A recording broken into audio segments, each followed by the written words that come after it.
Saint James പാർക്കിൽ ആ thriller പോർ അവസാനിക്കുമ്പോൾ ന്യൂകാസിൽ ആരാധകർ ഗാലറിയിൽ എഴുന്നേറ്റ് നിന്ന് എഡി ഹോയുടെ സംഘത്തിന് കൈയടിക്കുന്നത് കാണാമായിരുന്നു. സ്വന്തം ആരാധകർക്ക് മുന്നിൽ 3-2 തോറ്റ മത്സരമാണ്. സ്കോർ കാർഡ് നോക്കുമ്പോൾ 36% ആകെ ബോൾ പൊസിഷൻ. 248 പാസുകളാണ് കളിയിൽ ആകെ പൂർത്തിയാക്കിയത്. 446 പാസുകൾ സ്ലോട്ടിന്റെ കുട്ടികളുടെ ബൂട്ടുകളിൽ നിന്ന് പിറന്നിട്ടുണ്ട്. എന്നിട്ടും സെന്റ് ജെയിംസ് പാർക്കിൽ ആ ആവേശപ്പോര് ന്യൂകാസലിന്റെ പോരാട്ട വീര്യം അടയാളപ്പെടുത്തിയാണ് ഒടുങ്ങിയത്. 100-ാം മിനിറ്റിൽ ആ മത്സരത്തിന് അങ്ങനെ ഒരു ആന്റി ക്ലൈമാക്സ് ആരെങ്കിലും പ്രതീക്ഷിച്ച് കാണുമോ? അത് സംഭവിച്ചില്ലായിരുന്നെങ്കിൽ കാലങ്ങളോളം ഓർത്തുവെക്കാൻ ഒരു റെമോൺടാഡ സ്റ്റോറിയായി അത് സ്റ്റേഡിയത്തിന്റെ പുൽനാമ്പുകളിൽ കിടന്നേനെ.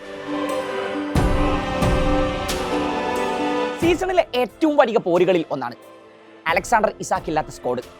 സെന്റ് ജെയിംസ് പാർക്കിൽ ഇന്നലെ ഉയർന്ന ബാനറുകളിൽ ഒന്ന് അയാളെ മാത്രം ലക്ഷ്യം വെച്ചിട്ടുള്ളതായിരുന്നു. Nothing is achieved alone. We are a city, a whole population. We are Newcastle United. Newcastle ജേഴ്സിയിൽ പന്ത് തട്ടാൻ ആഗ്രഹിക്കുന്ന കളിക്കാർ, അവരെ വെച്ചൊരു മികച്ച ടീമിനെ ഒരുക്കുന്ന ഉദ്യമത്തിലാണ് ഞാനിപ്പോൾ. മറ്റൊന്നും ഇപ്പോൾ എൻ്റെ ചിന്തയിലില്ല. ലിവർപൂളിനെതിരായ പരാജയത്തിന് ശേഷം എഡി ഹോ പറഞ്ഞു വെച്ചത് ഇങ്ങനെയാണ്. ഇസാക്കിന്റെ ഭാവിയെക്കുറിച്ച് ചോദ്യത്തിനായിരുന്നു ഹോയുടെ മറുപടി. സീസണിൽ ഇതുവരെ സ്വീഡിഷ് താരം ന്യൂകാസൽ ജേഴ്സിയിൽ അവതരിച്ചിട്ടില്ല. ടീമിനൊപ്പം പരിശീലനത്തിന് ഇറങ്ങിയിട്ടില്ല. ആൻഫീൽഡിൽ തന്നെയാണ് ഇപ്പോഴും അയാളുടെ മനസ്സ് കിടക്കുന്നത്. മാസങ്ങൾക്ക് മുമ്പാണ് വെംബ്ലിയിൽ കരബാവോ കപ്പ് ഫൈനലിൽ ലിവർപൂളിനെ വീഴ്ത്തി ന്യൂകാസിൽ കിരീടമടിക്കുന്നു. ടീമിന്റെ അരനൂറ്റാണ്ട് നീണ്ട കിരീട വരൾച്ചയെ അവസാനിപ്പിച്ച ആ കലാശപ്പോരിൽ ന്യൂകാസിലിനായി ഇസാക്ക് വലകുലുക്കിയിരുന്നു. 5 മാസങ്ങൾക്കിപ്പുറം അയാളിപ്പോൾ ലിവർപൂൾ നഗരത്തിലേക്കുള്ള വഴിമധ്യത്തിലാണ്. ഫുട്ബോൾ അങ്ങനെയൊക്കെയാണല്ലോ. ക്യാമ്പ് നൗവിൽ തനിക്ക് നേരെ അലറിയാർക്കുന്ന 10,000-കണക്കിന് മനുഷ്യർക്കിടയിലേക്ക് റയൽ മാഡ്രിഡിന്റെ തൂവെള്ളക്കുപ്പായം അണിഞ്ഞ് ലൂയിസ് ഫിഗോ കടന്നു വന്ന ദിനം ഓർമ്മയില്ലേ? അവിശ്വസനീയമായി തോന്നിയേക്കാം, പക്ഷേ അതൊക്കെ യാഥാർത്ഥ്യങ്ങളാണെന്ന് തിരിച്ചറിഞ്ഞേ മതിയാകൂ. സെന്റ് ജെയിംസ് പാർക്കിൽ ഇന്നലെ കളിയുടെ തുടക്കം മുതൽ തന്നെ ന്യൂകാസിൽ ആരാധകർ ലിവർപൂൾ താരങ്ങൾക്കെതിരെ അലറിയാർക്കുന്നുണ്ടായിരുന്നു. ഇസാക്കിന്റെ കൂടുമാറ്റവുമായി ബന്ധപ്പെട്ട് തുടരുന്ന അനിശ്ചിതത്വങ്ങൾ, എക്കിറ്റിക്കയെ കൂടാരത്തിലെത്തിക്കാനുള്ള ഹോയുടെ ശ്രമത്തെ പൊടുന്നനെ ഹൈജാക്ക് ചെയ്ത് കളഞ്ഞത്, അങ്ങനെ പ്രകോപിതരാവാൻ അവർക്ക് കാരണങ്ങൾ ഏറെയായിരുന്നു. ഗാലറിയിൽ നിന്ന് സ്റ്റേഡിയത്തിലേക്ക് പ്രവഹിച്ച ഊർജം ന്യൂകാസിൽ താരങ്ങൾ ഹൃദയത്തിലേറ്റെടുത്തു. തുടക്കം മുതൽ തന്നെ ലിവർപൂൾ പ്രതിരോധം പലകുറി വിറച്ചു. അലിസൺ ബെക്കറിന് പിടിപ്പത് പണിയായിരുന്നു. ആന്റണി ഗോർഡൻ ഏറെ അപകടകാരിയായി തോന്നി സ്ലോട്ടിന്. അയാളുടെ നീക്കങ്ങൾ പലതും ഗോൾ പോസ്റ്റിനെ തൊട്ടുരുമ്മിപ്പോയി. കളിയുടെ ഗതി ന്യൂകാസലിന്റെ ദിശയിൽ ഒഴുകുന്ന സമയത്താണ് പൊടുന്നനെ പോപ്പിന്റെ വല കുരുങ്ങിയത്. 35-ാം മിനിറ്റിൽ ബോക്സിന് വെളിയിൽ നിന്ന് ഗ്രാവൻബർക്കിന്റെ വെടിച്ചില്.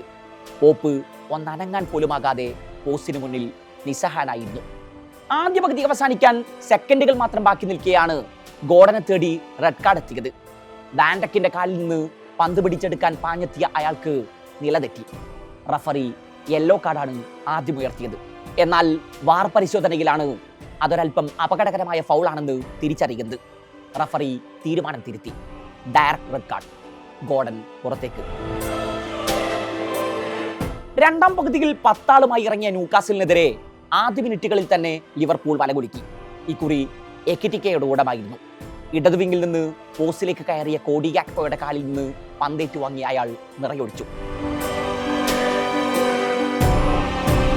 10 പേരായി ചുരുങ്ങിയ ന്യൂകാസലിന്റെ മറുപടി 10 മിനിറ്റിനുള്ളിലെത്തി.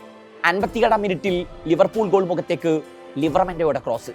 ബ്രൂണോ ഗിമറസ് അതിനെ തലകൊണ്ട് കൃത്യമായി പോസ്റ്റിലേക്ക് തിരിക്കുന്നു. പന്ത് അലിസൺ ബെക്കറിന്റെ വലയം ഭേദിച്ച് വലയിൽ ചുംബിച്ചു. അതിനിടെ ടൊണാലിയും ഫാബിയൻ ഷാറും ജോലിംഗ്ടണും പരിക്കേറ്റ് പുറത്തേക്ക്.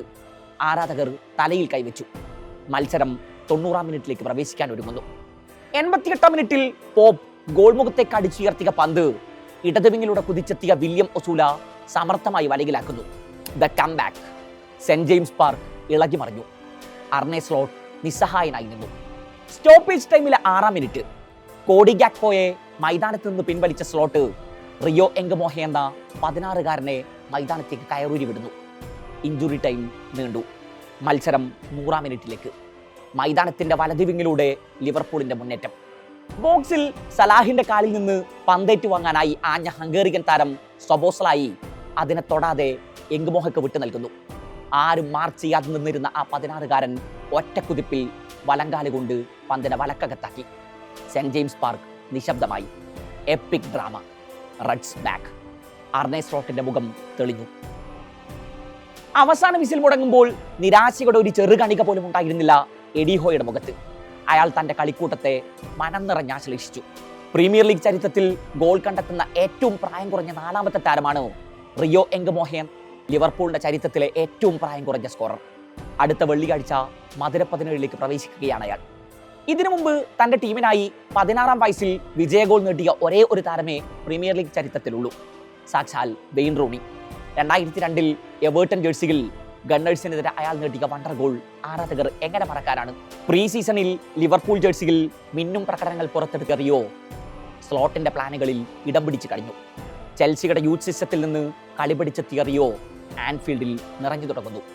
എതിരാളികൾ കരുതിയിരിക്കണം സ്ലോട്ടിന്റെ ഈ റൈഫിൾ ക്ലബിനെ.